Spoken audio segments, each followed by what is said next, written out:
안녕하십니까? 하나님을 사모하여 예배의 자리로 나아오신 모든 분들에게 주님께서 약속하신 축복이 함께 하시길 소망합니다. 먼저 하나님의 말씀 마태복음 25장 14절부터 23절까지의 말씀을 봉독하겠습니다. 또 어떤 사람이 타국에 갈 때 그 종들을 불러 자기 소유를 맡김과 같으니 각각 그 재능대로 한 사람에게는 금 5달란트를, 한 사람에게는 2달란트를, 한 사람에게는 1달란트를 주고 떠났더니 5달란트 받은 자는 바로 가서 그것으로 장사하여 또 5달란트를 남기고 2달란트 받은 자도 그같이 하여 또 2달란트를 남겼으되 1달란트 받은 자는 가서 땅을 파고 그 주인의 돈을 감추어 두었더니 오랜 후에 그 종들의 주인이 돌아와 그들과 결산할세 5달란트 받았던 자는 5달란트를 더 가지고 와서 이르되 주인이여 내게 5달란트를 주셨는데 보소서 내가 또 5달란트를 남겼나이다. 그 주인이 이르되 잘하였도다 착하고 충성된 종아 내가 적은 일에 충성하였음에 내가 많은 것을 내게 맡기리니 내 주인의 즐거움에 참여할지어다 하고 2달란트 받았던 자도 와서 이르되 주인이여 내게 2달란트를 주셨는데 보소서 내가 또 2달란트를 남겼나이다. 그 주인이 이르되 잘하였도다 착하고 충성된 종아 내가 적은 일에 충성하였음에 내가 많은 것을 내게 맡기리니 내 주인의 즐거움에 참여할지어다 하고 오늘 이 시간은 달란트의 비유가 던지는 질문이라는 제목으로 말씀을 전하겠습니다.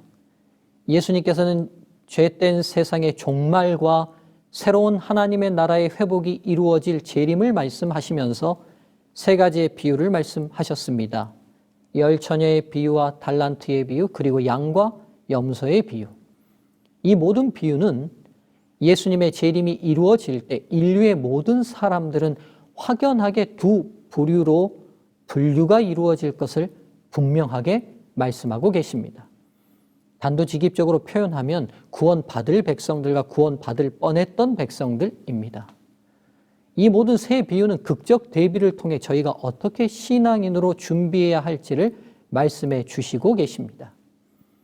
오늘 이 시간에 함께 나눌 달란트의 비유는 재림을 위해 내적 준비가 외적으로 어떻게 실행되고 표출되어 열매 맺는지를 보여주고 있습니다. 즉 재림을 진정으로 기다리고 준비하는 사람들은 외적으로 어떤 모습들이 나타나는지를 제시해주고 있습니다. 이 시간 다시 한번 성경의 저자 되시는 성령께서 전하는 저에게도 말씀을 받는 성도님들에게도 동일하게 강력히 임재해 주셔서 밝히 주의 뜻을 깨달아 알고 실천할 수 있도록 도와주시길 간절히 바랍니다. 이번 시간도 이 비유를 통해 저희들에게 던지는 질문에 대한 답을 찾아가며 주님의 뜻을 알기 원합니다. 먼저 이 비유에 대한 오해가 있습니다. 왜 사랑이시고 공의로우신 하나님께서는 누구는 많이 주고 누구는 적게 주셨는가 하는 것입니다. 종들이 받은 달란트가 무엇인지부터 정리해 보아야 하겠습니다. 달란트는 구약시대에는 무게의 단위로 사용되었다가 신약시대 예수님 당시에는 화폐의 단위로도 사용되기 시작했습니다. 1달란트의 가치는 시대마다 나라마다 차이들이 있었습니다. 예수님 당시에는 1달란트의 가치가 6,000데나리온과 같은 가치였습니다. 당시 하루 임금이 1데나리온이었으니 결코 작지 않은 금액이었음을 알 수 있습니다. 1년에 300일을 일하면서 20년을 모아야 가능한 금액이 1달란트였습니다. 굳이 지금의 금액으로 전환해 보자면 연봉 5천만 원을 받는다면 20년 연봉이니 약 10억 원의 금액이 됩니다. 지금의 가치로 환산해서 그렇지 그리스 시대 때 중장 보병이 용병으로 기용되어 받는 하루 일당이 2분의 1 드라크마, 2분의 1 데나리온이었으니 직업 군인으로는 40년을 일해서 한 푼도 쓰지 않고 모아야 하는 금액이었습니다. 그래서 평범한 사람들은 평생을 살면서 거의 듣지 못했던 단위였으며 동시에 거의 사용되지 않는 화폐 단위였습니다. 그렇다면 과연 1달란트 받은, 1달란트 받은 종은 정말 작게 받은 것입니까? 당시에 어떤 주인이 종에게 이런 거금을 맡길 수 있겠습니까? 결코 적은 금액이 아닙니다.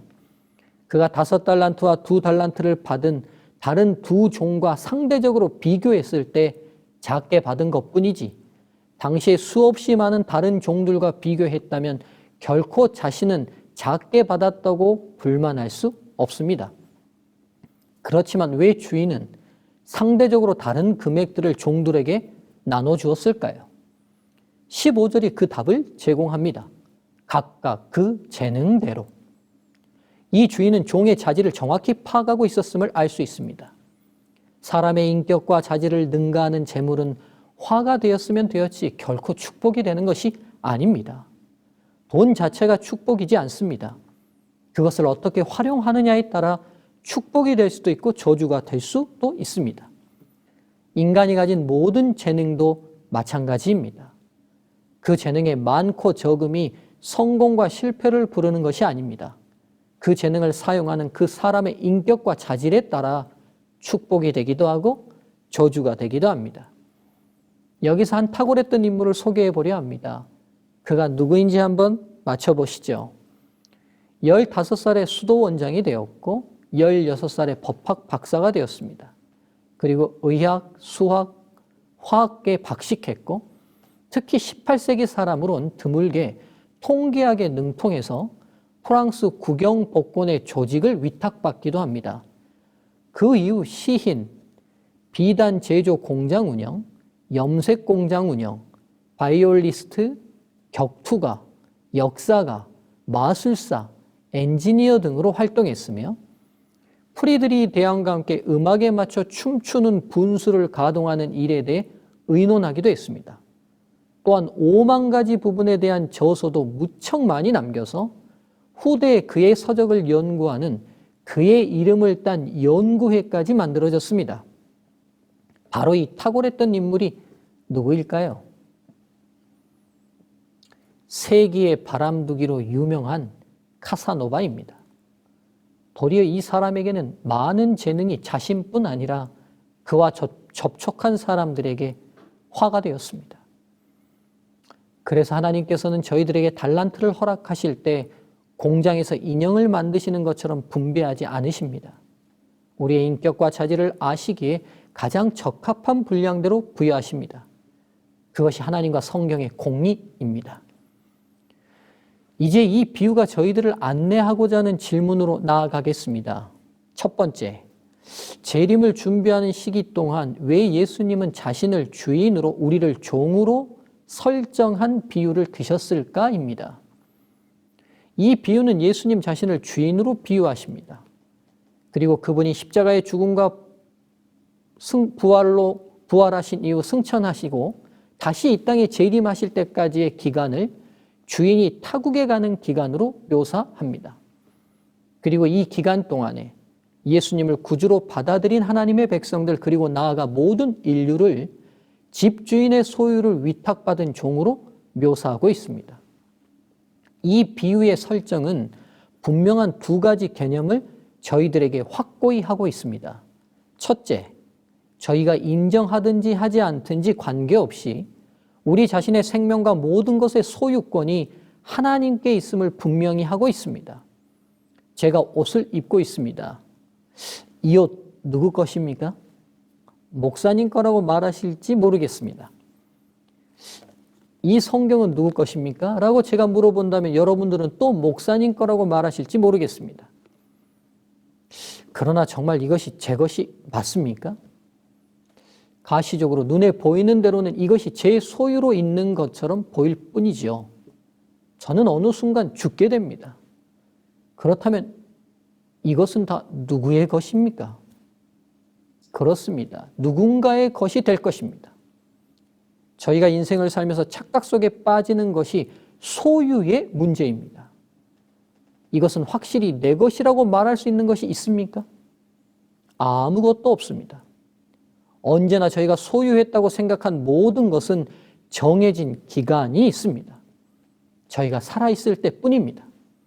더욱 근본적으로 저희의 생명 또한 저희의 것이 아닙니다. 생각해 보십시오. 내가 내 생명의 소유권이 있다면 제가 태어나고 싶은 시간에 태어날 수 있어야 합니다. 제가 이제 생을 정리하고 싶은 시간에 정리할 수 있어야 합니다. 그러나 저희의 생명조차 저희가 어떻게 할 수 없는 손에 의해서 시작되었고 맞춰지게 됩니다.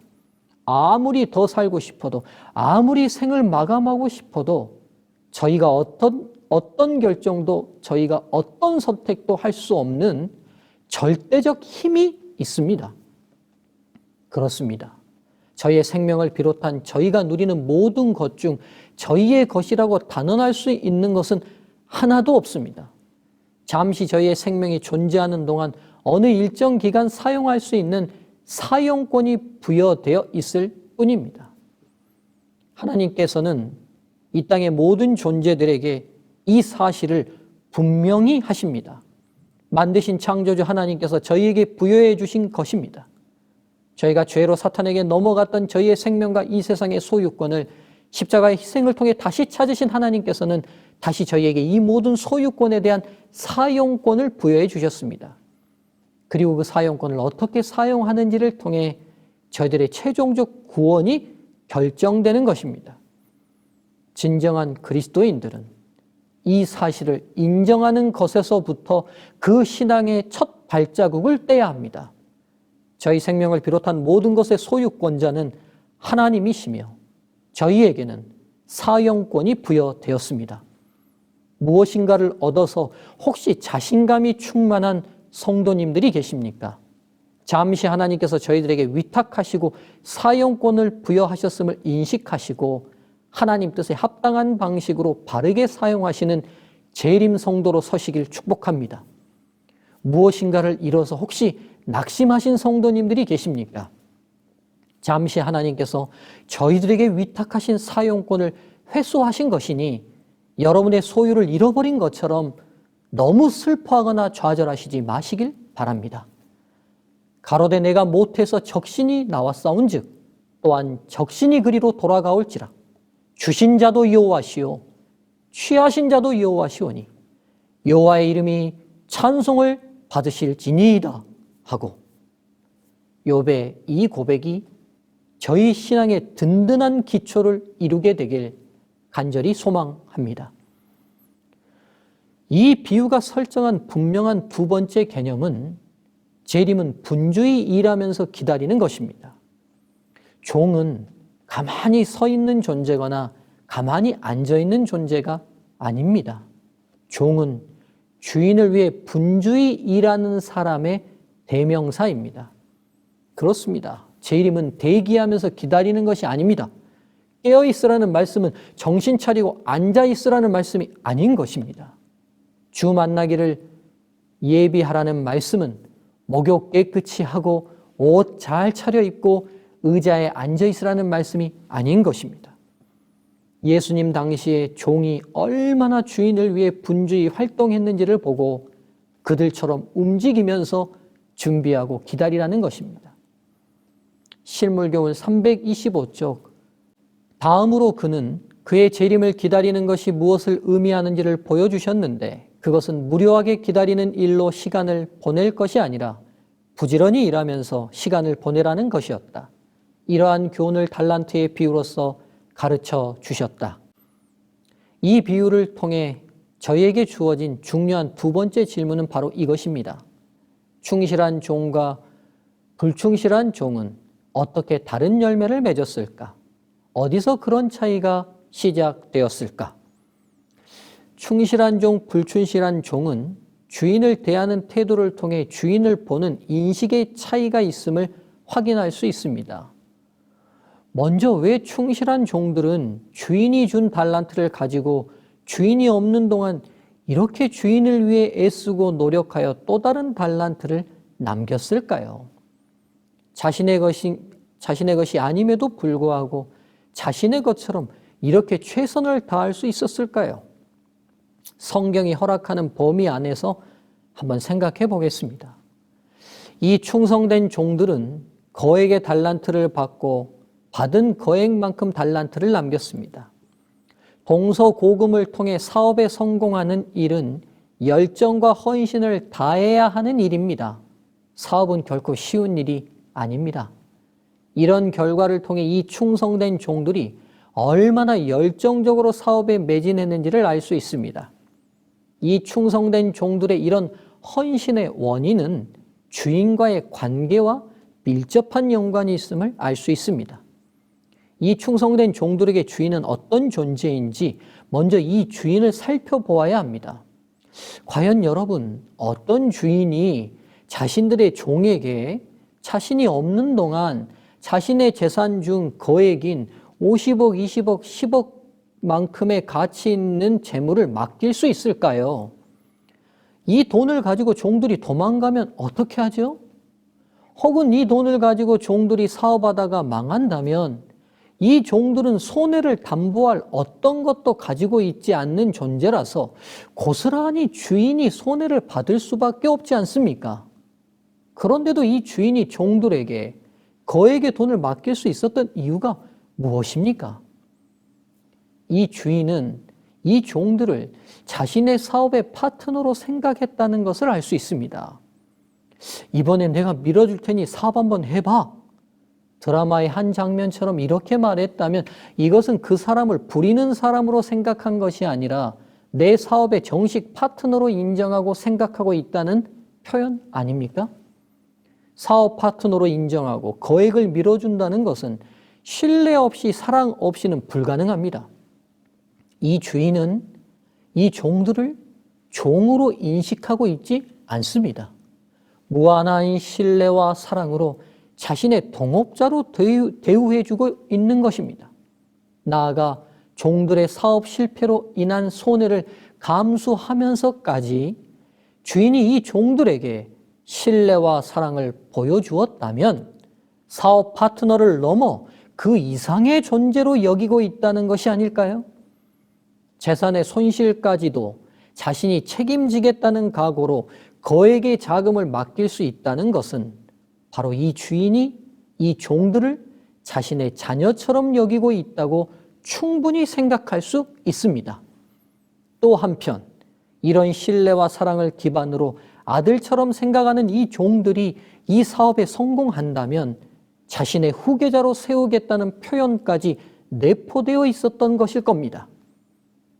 이 충성된 종들은 자신들과 주인의 관계가 단순한 종과 주인의 관계를 뛰어넘는 관계임을 깨닫고 있었던 것입니다.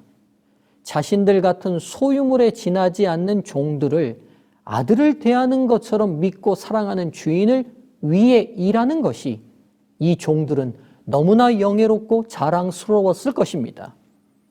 자신들을 아들처럼 믿어주고 아들처럼 사랑하는 아버지와 같은 주인, 충실한 종들이 이런 주인을 위해 장사하고 사업하는 것이 자신의 이익을 뛰어넘어 행복했을 것입니다.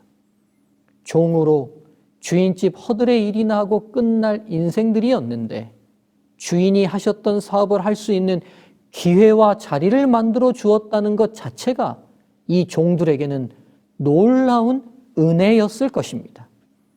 그래서 그 은혜에 감격하여 최선을 다했던 것이며 사업에 성공해서 더 많은 이익을 남기는 것은 기쁜 일이 되었던 것입니다. 충성됨은 자신을 사랑하고 믿어주는 사람을 향해 나타나는 자질인 것입니다. 바로 충성된 두 명의 종들은 주인이 자신들에게 보여준 사랑과 신뢰 앞에 충성으로 보답했던 것입니다. 주인의 사랑과 신뢰가 그들이 종이라는 신분적 한계를 벗어나 부자 주인의 아들처럼 생각하고 행동하게 그들을 만들어 주었던 것입니다. 이 충성된 종의 신실함과 충성됨과 성공은 전적으로 이 주인이 보여준 사랑과 신뢰 때문에 생겨난 기적이었던 것입니다. 엄밀히 말하면 종들이 보인 성공이 기적이 아니라 종에게 보여준 이 주인의 사랑이 종들의 성공을 만든 기적입니다. 주인을 기다리며 보냈던 종들의 충성된 삶의 원동력은 바로 주인의 사랑이었습니다. 성도 여러분, 저와 여러분이 기다리는 재림의 시간이 충성된 시간이 되게 하는 방법은 한 가지뿐입니다. 바로 저희를 향하신 주인의 그 깊고 넓고 높은 사랑과 신뢰에 몰두하고 몰입하는 것입니다. 성도의 충성됨은 하나님의 사랑의 결과이기 때문입니다. 그러므로 함께 하늘의 부르심을 받은 거룩한 형제들아, 우리가 믿는 도리의 사도이시며 대제사장이신 예수를 깊이 생각하라. 이제 오늘의 말씀을 정리하겠습니다. 달란트라는 단어는 무게의 단위에서 화폐의 단위로, 그리고 현재는 재능을 의미하는 단어로 발전되었습니다. 즉 저희가 가지고 있는 물질적인 것들뿐만 아니라 선천적, 후천적 모든 재능을 포함하는 단어가 되었습니다. 주님의 오심을 준비하는 사람들은 그 모든 것의 소유권이 하나님께 있으며 저희에게 사용권이 부여되었음을 인정합니다. 주님의 오심을 준비하는 사람들은 각자에게 주어진 달란트가 가장 적합하게 주어진 것임을 믿고 남과 비교하지 않습니다. 주님의 오심을 준비하는 사람들은 주님께서 보여주신 저희들을 향한 사랑과 신뢰에 반응합니다. 주님의 오심을 준비하는 사람들은 주어진 달란트를 최선을 다해 개발하고 발전시켜 나갑니다. 주님의 오심을 준비하는 사람들은 인생의 열매들을 분명히 맺어 갑니다. 성령께서 오늘 말씀을 들으며 재림을 준비하는 저희 모두의 삶을 이렇게 인도하시길 간절히 소망하며 말씀을 마치겠습니다. 감사합니다.